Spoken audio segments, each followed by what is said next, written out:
Hello everyone, कैसे हैं आप सब लोग। Welcome back. आज का जो हमारा टॉपिक है वो यूनिट एंड डायमेंशन से रिलेटेड है। इससे पहले इसके हमने 2 वीडियोस में चेक किया था, जिसमें कि हमने फंडामेंटल क्वांटिटीज़, डिराइव्ड क्वांटिटीज़, इसके अलावा जो दूसरी फ़िज़िकल क्वांटिटीज़ होती हैं उनसे रिलेटेड हमने बात किया।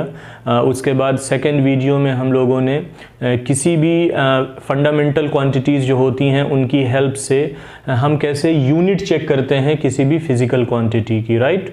सो ये हमारा थर्ड टॉपिक है आज का, जिसमें कि हम बेसिकली डायमेंशन से रिलेटेड बात करेंगे। डायमेंशन क्या होता है और किसी भी यूनिट का डायमेंशन हम कैसे निकालते हैं, राइट। सो सबसे पहले हम चेक कर लेते हैं कि डायमेंशन क्या चीज़ होती है। जैसा कि बाय डेफिनेशन मैंने यहाँ पर लिखा हुआ है, मोटे मोटे लफ्ज़ों में ये है कि symbolic representation of unit of a physical quantity derived from fundamental quantity. Language को छोड़ दीजिए, आप सिंपली इतना समझिए कि ये बेसिकली सिंबॉलिक रिप्रेजेंटेशन होता है किसी भी यूनिट का। और यूनिट किसकी होती है? Physical quantity.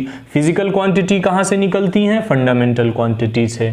सो ऐसा आपको जल्दी समझ में आ जाएगा। बेसिकली ये क्या होता है? सिंबॉलिक रिप्रेजेंटेशन होता है। सिंबॉलिक रिप्रेजेंटेशन का मतलब, जब हमने फंडामेंटल क्वांटिटीज पढ़ी थी तो वहां पर हमने एक चार्ट देखा था जिसमें कि फंडामेंटल क्वांटिटी और उनकी डायमेंशन, उनके सिंबल, तो वही चीज है ये, राइट। सो क्या है ये? Symbolic representation of unit. जैसा कि मैंने इससे पहले बताया था, यूनिट किसकी होगी? यूनिट होगी फिजिकल क्वांटिटी की, राइट। फिजिकल क्वांटिटी, जैसा कि इससे पहले हमने पढ़ा था, स्पीड, फोर्स, इस तरीके के बहुत सारे हमने उसमें अपने सेकंड वीडियो में चेक किए थे, इससे पहले वाले वीडियो में, राइट। सो उसी चीज को हम लोग यहाँ पे आगे कंटिन्यू कर रहे हैं कि symbolic representation of unit of a physical quantity derived from fundamental quantity. अब फिजिकल क्वांटिटी कहां से निकलती है? ये निकलती है फंडामेंटल क्वांटिटी से, राइट। सो जैसा कि मैं एक छोटा सा एग्जाम्पल आपको लेकर के बता देता हूं ताकि आपको ये इजिली समझ में आ जाए। एक हमारे पास फिजिकल क्वांटिटी है स्पीड। स्पीड मैंने आपको पहले बताया था, इसकी जो फॉर्मूला होता है वो होता है डिस्टेंस अपॉन टाइम, राइट। इसकी यूनिट मैंने निकालना बताया था। डिस्टेंस को हम मीटर में लेते हैं और टाइम को हम सेकंड में लेते हैं। सो इसकी यूनिट हो जाएगी मीटर पर सेकंड, राइट। अब अगर हमें इसकी डायमेंशन निकालनी है तो इसी यूनिट का जो सिंबलाइजेशन कर देते हैं हम। फॉर एग्जाम्पल, जैसा कि मीटर जो है लेंथ में आता है और ये इसकी जो सिंबल होता है लेंथ का वो होता है L। सो इसको हम ऐसा करके ब्रैकेट में लिख सकते हैं मीटर को, राइट। इसी तरीके से सेकंड जो है वो टाइम के लिए है और टाइम का सिंबल जो होता है डायमेंशन में वो T होता है, तो इसको हम ऐसा करके लिख सकते हैं, राइट। या तो हम इस तरीके से लिख लें या फिर हम इसको ऐसा भी करके लिख सकते हैं T-1। ये t जब ऊपर जाएगा तो ये माइनस की पावर में आ जाएगा और इसको हम LT-1 करके शो कर सकते हैं। सो ये हमारा डायमेंशन की डेफिनेशन को यहाँ पर एक्सप्लेन करने की कोशिश की है मैंने कि किसी भी फिजिकल क्वांटिटी का जो सिंबॉलिक रिप्रेजेंटेशन होता है उसकी यूनिट का, उसी को हम डायमेंशन बोलते हैं, राइट। जैसा कि मैंने अभी बताया कि फिजिकल क्वांटिटीज जो होती हैं वो कहां से आती हैं? वो आती हैं फंडामेंटल क्वांटिटीज से। फॉर एग्जांपल, स्पीड हमारा कहां से निकला? स्पीड निकला डिस्टेंस अपॉन टाइम से, जो कि फंडामेंटल क्वांटिटीज हैं, राइट। सो फंडामेंटल क्वांटिटीज, अगर आपको किसी भी फिजिकल क्वांटिटी की डायमेंशन निकालनी है तो आपको इन फंडामेंटल क्वांटिटीज की डायमेंशन का जो सिंबल होता है वो पता होना चाहिए। उसके बाद ही आप किसी भी फिजिकल क्वांटिटी की डायमेंशन निकाल सकते हैं। सो मैंने यहाँ पर एक चार्ट बनाया है आप लोगों की हेल्प के लिए ताकि आपको इजिली ये चीज समझ में आ जाए कि जैसा कि हमें पता है कि हमारे पास जो फंडामेंटल क्वांटिटीज होती हैं वो 7 होती हैं, 1 to 7। यहां पर उनके नाम हैं, राइट, जिसमें कि लेंथ है, मास है, टाइम है, इलेक्ट्रिक करंट है, टेम्परेचर है, ल्यूमिनस इंटेंसिटी है और अमाउंट ऑफ सब्सटेंस है। इसके अलावा हमने दो और क्वांटिटीज़ को डिस्कस किया था जिनको कि हमने सप्लीमेंट्री क्वांटिटीज से देखा था, जिसमें प्लेन एंगल और सॉलिड एंगल से रिलेटेड कॉन्सेप्ट था, जिसमें कि रेडियन और स्टेरेडियन दो हमारे पास सप्लीमेंट्री क्वांटिटीज होती हैं। बट यहाँ पर हम बात कर रहे हैं फंडामेंटल क्वांटिटी की, जो कि 7 है। ये उनकी नाम है, length, mass, time, electric current, temperature, luminous intensity और अमाउंट ऑफ सब्सटेंस। और यहां पर हमारा मेन चीज है that is symbol of dimension. Like length को L से, मास को M से, टाइम को T से और इलेक्ट्रिक करंट को आप I से भी लिख सकते हैं और A से भी लिख सकते हैं। इसी तरीके से टेम्परेचर को आप K से या थीटा से लिख सकते हैं, ल्यूमिनस इंटेंसिटी J से और अमाउंट ऑफ सब्सटेंस N से लिखा जाता है। एक मेन चीज जो कि बताना है यहाँ पर वो ये है कि जब कभी भी हम किसी फिजिकल क्वांटिटी की डायमेंशन लिखते हैं तो वो बेसिकली ब्रैकेट के अंदर इस तरीके से लिखा जाता है, पहली चीज। दूसरे हमारे पास यहां पर 3 ये इंपॉर्टेंट है, लेंथ, मास और टाइम। इन्हीं के रिस्पेक्ट में मोस्टली हमारी जो फिजिकल क्वांटिटीज हैं वो आती हैं। इसी तरीके से जैसा कि मैंने अभी यहाँ पर स्पीड का एक निकाल के बताया आपको, डायमेंशन LT-1, अगर आप उसको MLT के फॉर्म में लिखेंगे तो इसी चीज को हम लिख सकते हैं MLT-1, M0 है और यहां पर M नहीं था, L और T-1 करके हमने इसको L1 और T-1 करके इसको हम लिख सकते हैं, राइट। क्योंकि M का नहीं था यहां पर कोई इन्वॉल्वमेंट, तो M को हमने 0 कर दिया, L और T-1 यहां से हमने ले करके इसको MLT के फॉर्म में इस ब्रैकेट के अंदर लिखा है, राइट। सो ये हमारे पास टोटल कॉन्सेप्ट था डायमेंशन का, कि डायमेंशन की डेफिनेशन क्या होती है और उसको निकालने के लिए हमें किस चीज की जरूरत पड़ती है। सो डायमेंशन क्या था, जैसा कि मैंने अभी बताया, सिंबॉलिक रिप्रेजेंटेशन होता है किसी भी यूनिट का और वो किसी भी फिजिकल क्वांटिटी का हो सकता है। जैसे ये हमारे पास एक फिजिकल क्वांटिटी है, ये इसका फॉर्मूला था, ये इसकी यूनिट है। इस यूनिट से हमने फंडामेंटल क्वांटिटीज की जो सिंबल्स होते हैं डायमेंशन के, उनकी हेल्प से हमने स्पीड की डायमेंशन यहां पे M0 L1 T-1 के फॉर्म में चेकआउट करी, राइट। अब हमें क्या देखना है, अब हम डिफरेंट फिजिकल क्वांटिटीज को लेकर के उनकी डायमेंशन कैसे निकालेंगे, डिफरेंट एग्जांपल्स के थ्रू हम इसको समझने की कोशिश करते हैं, राइट। सो अभी हम यहाँ पर कुछ एग्जांपल्स लेकर के डायमेंशन को समझने की कोशिश करते हैं। हमारा जो कॉन्सेप्ट है वो डायमेंशन से रिलेटेड है। डायमेंशन क्या होता है, इसकी डेफिनेशन क्या है और ये कहाँ से हम निकालते हैं, ये चीज़ अभी हमने डिस्कस करी। अब हम इसी कॉन्सेप्ट को एग्जांपल्स के थ्रू समझने की कोशिश करते हैं, राइट। सो यहाँ पर पहला एग्जाम्पल है हमारा मास का। मास आपको पता है एक फंडामेंटल क्वांटिटी है जिसकी यूनिट kg होती है और इसकी डायमेंशन m1। लेंथ इसकी यूनिट मीटर होती है और इसको L1 से डिफाइन करते हैं। टाइम इसकी यूनिट हमारे पास सेकंड होती है और इसको T1 से इसकी डायमेंशन शोक होती है। इसके बाद फोर्थ चीज़ है हमारे पास टेम्परेचर, जिसकी यूनिट केल्विन है और इसको K1 या θ1 से हम लोग शो करते हैं। नेक्स्ट आता है इलेक्ट्रिक करंट का, जिसकी यूनिट एम्पियर होती है और इसको A1 या I1 से लिखते हैं। ये तो हमारे पास जो फंडामेंटल क्वांटिटीज़ हैं जिनको अभी हमने समझा था, उसी चीज़ को मैंने यहाँ पर डायमेंशन के फॉर्म में आपको बताया, राइट। अगर आपको ये पता है तो आप किसी भी फिजिकल क्वांटिटी की यूनिट के थ्रू जो है आप डायमेंशन इजीली निकाल सकते हैं। जैसा कि अभी हमने डिस्कस किया था, इससे पहले मैंने आपको समझाने के लिए स्पीड के बारे में बताया था। स्पीड की जो यूनिट होती है वो होती है मीटर पर सेकेंड। अब इतना तो आपको खैर चेक करना पड़ेगा कि डिफरेंट फिजिकल क्वांटिटीज़ उनकी डेफिनीशन से आप कैसे यूनिट निकालते हैं। इसके लिए मैंने एक सेपरेट वीडियो बनाया था जिसमें कि इससे पहले वाला लाइक की यूनिट जिसमें हमने डिस्कस करी थी डिफरेंट फिजिकल क्वांटिटीज की। सो आप वहां से इस चीज को चेक कर सकते हैं।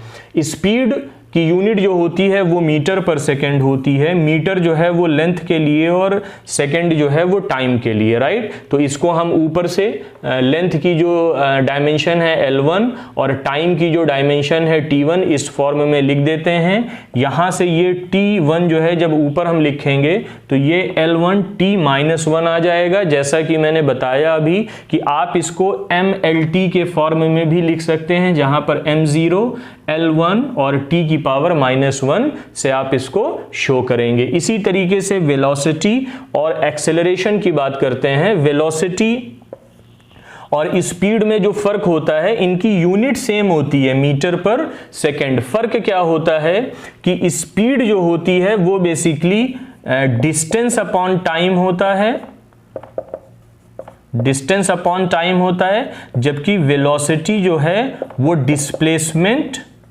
अपॉन टाइम होता है। डिस्टेंस और डिस्प्लेसमेंट में जो फर्क होता है वो मैं एक बार बता देता हूं आपको। इससे पहले भी मैंने बताया है कि डिस्टेंस जो होती है वो दो पॉइंट के बीच की मैक्सिमम डिस्टेंस हो सकती है, जबकि डिस्प्लेसमेंट जो है वो मिनिमम डिस्टेंस होती है किसी भी दो पॉइंट के बीच में। जैसा कि अगर आप देखें, ये हमारे पास दो पॉइंट हैं A और B।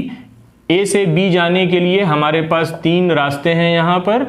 तो जो भी फॉर एग्जांपल ये 2 मीटर है, ये 3 मीटर है, ये 4 मीटर है, 2, 3, 4 मीटर के सेंस में हमने इसको लिया हुआ है। तो जब आप ए से बी 2 मीटर की रिस्पेक्ट में जाएंगे तो वहां पर इसकी जो डिस्टेंस होगी वो 2 मीटर की हो जाएगी, और ए और बी के बीच में जब आप 3 मीटर की डायरेक्शन से जाएंगे तो डिस्टेंस 3 मीटर हो जाएगी, और 4 मीटर की डायरेक्शन से जाएंगे तो ए और बी के बीच की जो डिस्टेंस होगी वो 4 मीटर हो जाएगी। ये तो कॉन्सेप्ट हो गया डिस्टेंस का। लेकिन जब हम डिस्प्लेसमेंट की बात करते हैं तो डिस्प्लेसमेंट मैंने बताया शॉर्टेस्ट डिस्टेंस या मिनिमम डिस्टेंस भी इसको आप बोल सकते हैं, राइट। सो ए और बी के बीच की जो मिनिमम डिस्टेंस होगी, जैसे 2, 3, 4, तो 2 मीटर जो है ये इसकी मिनिमम डिस्टेंस है। तो डिस्प्लेसमेंट जो हो जाएगा वो 2 मीटर के कॉन्सेप्ट में आएगा। तो ये फर्क होता है स्पीड और वेलोसिटी में। बट चूंकि चाहे वो हम डिस्टेंस लें या डिस्प्लेसमेंट लें, उसकी यूनिट तो सेम ही होगी, बिकॉज दोनों लेंथ को शो कर रहे हैं तो उनकी यूनिट मीटर पर सेकेंड ही होगी, और स्पीड और वेलोसिटी दोनों की डायमेंशन इस हिसाब से सेम आती है, M0 L1 T-1, right. Next हमारे पास आता है एक्सेलरेशन का, कि एक्सेलरेशन की जो यूनिट होती है वो होती है मीटर पर सेकेंड स्क्वायर। मीटर जैसा कि हमने यहां से लिया length L1, right. Second square, second जो है वो टाइम के लिए है और इसकी यूनिट T1। यहां पर चूंकि स्क्वायर में है तो हम T स्क्वायर से लेंगे, और इसी T स्क्वायर को जब हम ऊपर लेके जाएंगे तो ये बेसिकली हो जाएगा L1 T-2, राइट। और इसी को अगर हम MLT के फॉर्म में लिखते हैं तो ये हो जाएगा M0 L1 T-2। सो यहां से हमने कुछ फिजिकल क्वांटिटीज की डायमेंशन निकाल करके चेक किया। एक्चुअली जैसे मैंने अभी बताया, अगर आपको यूनिट पता है किसी भी फिजिकल क्वांटिटी की, कि लाइक M/S और M/S², इस तरीके से अगर आपको पता है तो आप मास, लेंथ, टाइम, इन सब के हिसाब से, मैंने बताया था अभी जैसे ये 3 मेन हैं, इसी के फॉर्म में हम मैक्सिमम जो है वो फिजिकल क्वांटिटीज को लेकर के चलते हैं और डिफाइन करते हैं उनकी डायमेंशंस को। सो यहां पर अगर आपको यूनिट के बारे में पता है तो आप किसी भी फिजिकल क्वांटिटी की डायमेंशन निकाल सकते हैं। ओके, सो अब हम कुछ और फिजिकल क्वांटिटीज की डायमेंशन को चेक करते हैं। अभी हमारे पास कुछ अनदर फिजिकल क्वांटिटीज हैं जिनकी डायमेंशन के बारे में अब हम डिस्कस करने जा रहे हैं। ये कुछ इंपॉर्टेंट है क्योंकि कॉम्पिटिटिव एग्जाम में अक्सर ये सब आती हैं, लाइक फोर्स हुआ, वर्क हुआ, डेंसिटी हुआ, पावर हुआ, राइट। फोर्स के बारे में बाय फॉर्मूला हमको पता है, इसकी डेफिनेशन से फोर्स होता है मास इनटू एक्सेलरेशन, और इसकी यूनिट क्या हो जाएगी, मास की केजी होती है, एक्सेलरेशन की होती है मीटर पर सेकेंड स्क्वायर, जैसा कि अभी हमने चेक किया। सो इसकी डायमेंशन को हम कैसे लिख सकते हैं, मास की जो हो जाएगी m1, मीटर की L1 और टाइम जो सेकेंड स्क्वायर में है इसको हमने t2 करके लिख दिया। अब यही t स्क्वायर जो है ये जब ऊपर जाएगा तो m1 L1 t माइनस 2 इसकी डायमेंशन हो जाएगी फोर्स की, राइट। दोबारा देख लेते हैं कि फोर्स की जो बाय डेफिनीशन इसका जो फॉर्मूला होता है वो होता है मास इनटू एक्सेलरेशन। अगर हम इसकी यूनिट में इसको लिखेंगे तो वो हो जाएगा kg मीटर पर सेकेंड स्क्वायर। इसको जब हम इसकी डायमेंशन लिखेंगे तो kg इसका मास m1 मीटर लेंथ L1 और नीचे आ जाएगा हमारा सेकेंड स्क्वायर जो कि हो जाएगा टी स्क्वायर, राइट। इसी टी स्क्वायर को जब हम ऊपर लेके जाएंगे तो वो माइनस के फॉर्म में आ जाएगा और इसकी डायमेंशन हो जाएगी m1 L1 t minus 2, right. अब हम चेक करते हैं वर्क की। वर्क क्या होता है? बाय डेफिनीशन वर्क का मतलब होता है फोर्स इनटू डिस्प्लेसमेंट। फोर्स हमने अभी चेक किया, डिस्प्लेसमेंट चूंकि लेंथ की होती है तो वो मीटर से आएगी L1 से, राइट। इसका ये हो गया इसका फॉर्मूला, फोर्स इनटू डिस्प्लेसमेंट। इसकी यूनिट अगर हम देखेंगे तो ये इसकी यूनिट हो जाएगी। यूनिट में फोर्स का भी हमने जैसे चेक किया kg मीटर पर सेकेंड स्क्वायर, kg मीटर पर सेकेंड स्क्वायर, और डिस्प्लेसमेंट को हमने मीटर से लिखा। अगर हम इसको डायमेंशनल फॉर्म में लिखेंगे तो kg मीटर m1 L2, चूंकि ये दोनों मीटर आ जाएंगे, दो हैं हमारे पास तो ये L स्क्वायर हो जाएगा और टाइम जो है वो t स्क्वायर नीचे आ जाएगा। इसी टाइम स्क्वायर को जब हम ऊपर लेके जाएंगे तो m1 L2 और t माइनस 2 के फॉर्म में इसकी डायमेंशन हमें मिल जाएगी। यहां पर एक चीज मैं आपको बता दूं कि अगर आपको फोर्स की याद है dimension like m1 L1 t minus 2, तो बहुत सारी फिजिकल क्वांटिटीज की जो डायमेंशन है वो आप इजीली निकाल सकते हैं, क्योंकि मोस्टली जितने भी डेराइव्ड फिजिकल क्वांटिटीज होती हैं लाइक वर्क, डेंसिटी, पावर या दूसरे जो भी हैं, तो उनमें फोर्स का अच्छा खासा इन्वॉल्वमेंट रहता है। इसलिए अगर आपको फोर्स की डायमेंशन यहाँ पर याद है तो आपको बहुत ज़्यादा वर्कआउट नहीं करना पड़ेगा, आप इजीली उसकी निकाल सकते हैं डायमेंशन किसी भी फिजिकल क्वांटिटी की जिसमें कि फोर्स का इन्वॉल्वमेंट हमारे पास होता है। एक एग्जाम्पल जैसे मैंने अभी बताया, हमें फोर्स की हमें पता है m1 L1 और t माइनस 2। अगर आपको वर्क की निकालनी है तो वर्क होगा force into displacement, right. Force की हमको याद थी कि m1 L1 और t माइनस 2, राइट। अब हमें इतना ये सब कैलकुलेट करने की जरूरत नहीं थी अगर हमको फोर्स की डायमेंशन ऐसा डायरेक्ट याद है। अब हमें मल्टीप्लाई कर देना है डिस्प्लेसमेंट से, that is L, right. So ये L कैसा आ जाएगा यहाँ पर? फाइनली ये आ जाएगा m1 L square t minus 2, जो कि हमने यहां से भी निकाला था। अब हमें इतना वर्कआउट करने की जरूरत नहीं थी, सिंपली अगर हमें फोर्स की याद है तो हम डायरेक्ट अपने रिजल्ट तक पहुंच सकते हैं। नेक्स्ट आता है हमारे पास डेंसिटी। वही कॉन्सेप्ट है, अगर आपको डेंसिटी जैसा कि मैंने अभी बताया बाय फॉर्मूला इसका होता है मास अपॉन वॉल्यूम। मास का हमारे पास kg होता है, वॉल्यूम m³ होता है, राइट। kg m1 और यही जब m3 जो है m की पावर क्यूब जो है ये जब ऊपर जाएगा, m आपको पता है मीटर जिसकी डायमेंशन क्या होती है, इसका सिंबल L होता है, और ये जब ऊपर जाएगा तो -3 के फॉर्म में आ जाएगा। तो डेंसिटी की जो डायमेंशन होगी वो m1 L-3 होगी। अगर आप इसको mLT के फॉर्म में लिखना चाहते हैं तो बेसिकली ये ऐसा आएगा m1 L-3 और t0, t की पावर 0, राइट। ये इस तरीके से हम लिख सकते हैं। नेक्स्ट आती है हमारे पास पावर।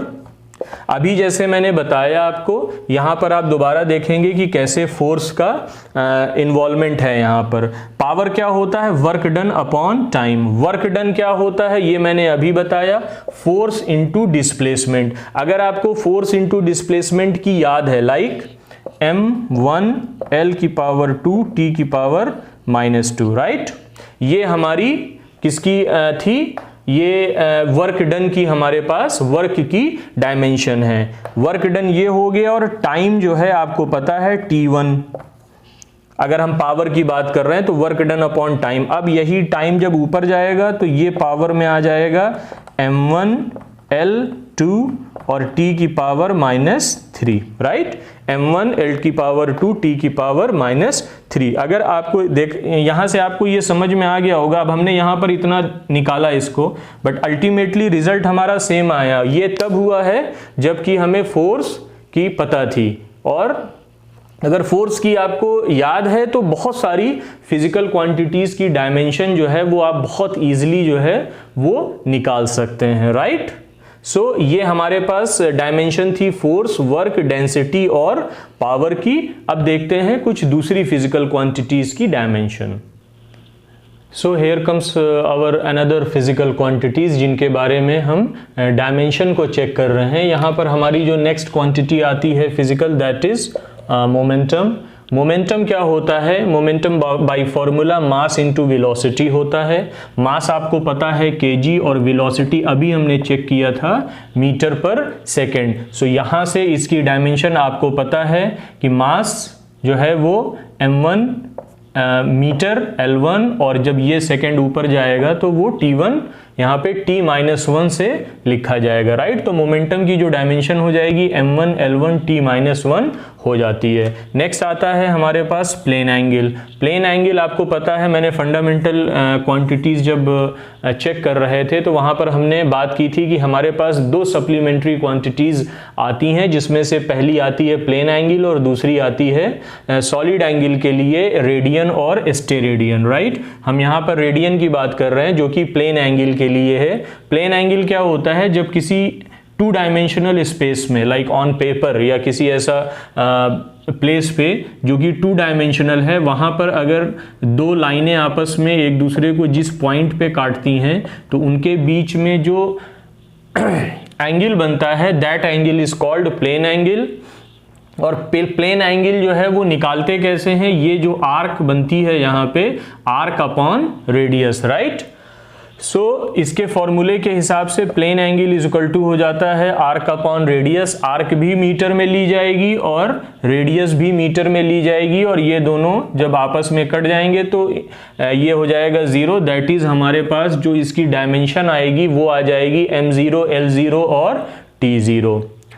टाइम पीरियड आपको पता है, टाइम पीरियड कुछ भी हो, टाइम जो होता है वो बेसिक टाइम पीरियड को भी हम टाइम से ही रिप्रेजेंट करते हैं। सेकंड इसकी यूनिट होती है और इसकी डायमेंशन t की पावर 1 हो जाएगी। और अगर हम इसको mlt के फॉर्म में लेकर के चलेंगे तो m0 L0 और t की पावर 1 इसकी डायमेंशन हो जाएगी। नेक्स्ट आता है हमारे पास स्ट्रेन। स्ट्रेन का पहले कॉन्सेप्ट समझ लेते हैं, फिर उसके बाद इसकी यूनिट और डायमेंशन के बारे में चेक करेंगे। स्ट्रेन का मतलब ये होता है कि जब कभी किसी ऑब्जेक्ट पे दो अपोजिट डायरेक्शन में हम फोर्स लगाते हैं तो बज़ाहिर है कि उसकी लेंथ में कुछ ना कुछ चेंजेस आएंगे। इसको जैसे मैंने यहाँ डायग्राम बनाया हुआ है कि ये हमारे पास एक ऑब्जेक्ट है जिसपे मैंने दो अपोजिट डायरेक्शन में जो है वो फोर्स लगाया, राइट। ये मान लीजिए F1 है और ये हमारे पास F2 है। जब इसमें हम फोर्स लगाएंगे अपोजिट डायरेक्शन में तो ये लेंथ जो है कुछ ना कुछ बदलेगी, ये हमारे पास खींचेगा। तो ये जो डेल्टा L होगा, change in length upon original length, इसी को हम बोलते हैं स्ट्रेन, राइट। लेकिन प्रॉब्लम ये है कि चेंज इन लेंथ और ओरिजिनल लेंथ दोनों ही हमारी फंडामेंटल क्वांटिटी मीटर के साथ जो है वो लिखी जाएंगी, और ये भी आपस में कट जाएगा तो इनमें कोई यूनिट नहीं आती है। और अगर हम इसकी डायमेंशन की बात करें तो m0 L0 और T0 इसकी डायमेंशन हो जाएगी। यहाँ से दोबारा देख लेते हैं इसको। स्ट्रेन को हम एप्सिलॉन से रिप्रेजेंट करते हैं, ऐसा करके इसका सिंबल होता है स्ट्रेन का। जब किसी ऑब्जेक्ट पे दो डिफरेंट अपोजिट डायरेक्शन में जब हम फोर्स लगाते हैं which are non equal for sure, अगर इक्वल फोर्स लगाएंगे तो उसमें कोई चेंज नहीं होगा, नॉन इक्वल फोर्स लगाएंगे तो उसकी लेंथ में कुछ ना कुछ चेंज होगा। वही change in length upon original length को एप्सिलॉन इज इक्वल टू क्या होता है, change in length upon original length, right. ये होता है स्ट्रेन के लिए। सो चेंज इन लेंथ और ओरिजिनल लेंथ दोनों की जो यूनिट हो जाएगी वो मीटर और मीटर ही है। सो यहाँ से ये कट जाएगा, इसकी कोई यूनिट नहीं होगी। और अगर हम इसकी डायमेंशन की बात करें तो ना हमारे पास किलोग्राम लाइक मास का कोई इन्वॉल्वमेंट है, ना लेंथ का इन्वॉल्वमेंट है, ना टाइम का इन्वॉल्वमेंट है। तो इसकी जो डायमेंशन हो जाएगी वो हो जाएगी m0, L0 और T0, राइट। अब हम चेक करते हैं कुछ दूसरी फिजिकल क्वांटिटीज की dimension. So here comes our new unit, new physical quantity, that is stress. Stress by definition इसका मतलब होता है force upon area. Force upon area, force क्या होता है? न्यूटन, जिसको अभी मैंने बताया था कि उसकी डायमेंशन आपको अगर पता है तो बहुत इजी हो जाता है, that is m1 L1 और t की पावर -2।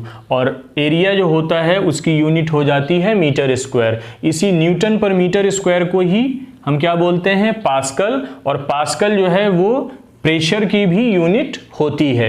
ओके, सबसे पहले देखते हैं इसमें हम कि स्ट्रेस क्या चीज़ होती है। स्ट्रेस बेसिकली जब किसी ऑब्जेक्ट पे हम फोर्स लगाते हैं, किसी भी डायरेक्शन में एक सिंगल फोर्स है, तो बज़ाहिर है कि जब हम इस पे फोर्स लगाएंगे तो इसकी लेंथ बढ़ेगी, और लेंथ बढ़ेगी तो लेंथ बढ़ने का मतलब क्या हुआ? इसमें स्ट्रेन आएगा और स्ट्रेन की वजह से इसका एरिया जो है वो चेंज होगा। सो जैसा कि मैंने यहाँ पे लिखा हुआ है कि with force area will be change because of strain. जब आप किसी चीज को ऐसे करके खींचेंगे, किसी मोटी चीज को एक डायरेक्शन में फोर्स लगा के, तो वो मोटी चीज जो है वो पतली होना शुरू हो जाएगी, क्योंकि जैसे जैसे लेंथ बढ़ेगी उसका एरिया जो है वो कम होता जाएगा, राइट। अब हम बात करते हैं इसकी डायमेंशन की। तो डायमेंशन जैसा मैंने बताया, फोर्स की आप याद कर लीजिए, that is m1 L1 t की पावर -2, और एरिया हो जाएगा L की पावर 2, और ये L की पावर 2 जब ऊपर जाएगा तो ये -2 हो जाएगा, और -2 में से प्लस का 1 जो है जब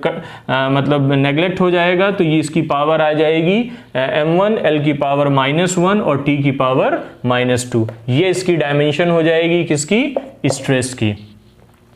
लास्ट हमारे पास आता है मॉडुलस ऑफ इलास्टिसिटी, MOE से इसको रिप्रेजेंट करते हैं, modulus of elasticity. Modulus of elasticity जो होती है वो by definition stress upon strain होती है, राइट। फिजिक्स में हमने इस चीज़ को डिटेल में पढ़ा हुआ है, मोस्टली सबको पता होता है modulus of elasticity, stress upon strain. Stress की जो हमारे पास यूनिट है दैट इज न्यूटन पर मीटर स्क्वायर। स्ट्रेन अभी हमने देखा कि स्ट्रेन की कोई यूनिट नहीं होती है, क्योंकि स्ट्रेन का मतलब क्या होता है? Change in length upon original length. अभी मैंने थोड़ी देर पहले बताया है कि जिसको कि क्या बोलते हैं, अभी हमने जैसे चेक किया कि स्ट्रेन क्या होता है, डेल्टा L अपॉन L, जो कि m डिवाइडेड बाई m, और ये यहां से कट जाता है तो इसकी कोई यूनिट नहीं होती है। सो मॉडुलस ऑफ इलास्टिसिटी की भी जो यूनिट होगी वो स्ट्रेस की यूनिट की ही तरह होगी, दैट इज न्यूटन पर मीटर स्क्वायर। और इसकी जो अभी हमने चेक किया डायमेंशन क्या हो जाएगी? m1 L की पावर -1 और t की पावर -2, जिसको कि हमने क्या बोला था अभी? पास्कल। सो यहां से आपको एक चीज समझ में आ गई होगी कि प्रेशर, स्ट्रेस और मॉडुलस ऑफ इलास्टिसिटी, इन तीनों की जो यूनिट होती है वो क्या होती है? पास्कल होती है, कॉमन होती है, दैट इज प्रेशर, स्ट्रेस और मॉडुलस ऑफ इलास्टिसिटी, जिसको कि हम जिसकी यूनिट जो है वो पास्कल से रिप्रेजेंट करते हैं। तो ये था हमारा यूनिट एंड डायमेंशन से रिलेटेड, जहां पर आज के लेक्चर में हमने कुछ जो फिजिकल क्वांटिटीज होती हैं उनकी डायमेंशन कैसे निकालते हैं उस चीज के बारे में हमने डिस्कस किया। एक्चुअली जैसे मैंने शुरुआत में बताया था कि किसी भी यूनिट की, फिजिकल क्वांटिटी की जो है वो डायमेंशन निकालना ईजी होता है अनटिल अनलेस कि आपको ये चीज पता हो कि उसकी यूनिट क्या है, उसका फॉर्मूला क्या है, या बाय डेफिनेशन उसको हम कैसे रिप्रेजेंट करते हैं। तो MLT के फॉर्म में लिखना बहुत आसान हो जाता है, सिंपली कुछ नहीं है, आप उसकी यूनिट में जो फंडामेंटल क्वांटिटीज की जो हमने सिंबल बताया अभी डायमेंशन का, उसको आप पुट अप कीजिए वहां पर, और उसके हिसाब से आप उसको इजीली निकाल सकते हैं। सो यहाँ पर यूनिट एंड डायमेंशन से रिलेटेड हमारा जो थ्योरेटिकल पार्ट था ये खत्म होता है। इसके बाद जो है वो एप्लीकेशन ऑफ डायमेंशन या यूनिट एंड डायमेंशन हम पढ़ सकते हैं, उसके लिए किसी और वीडियो में बात करेंगे। टिल देन आप पढ़ते रहिए और अपना ख्याल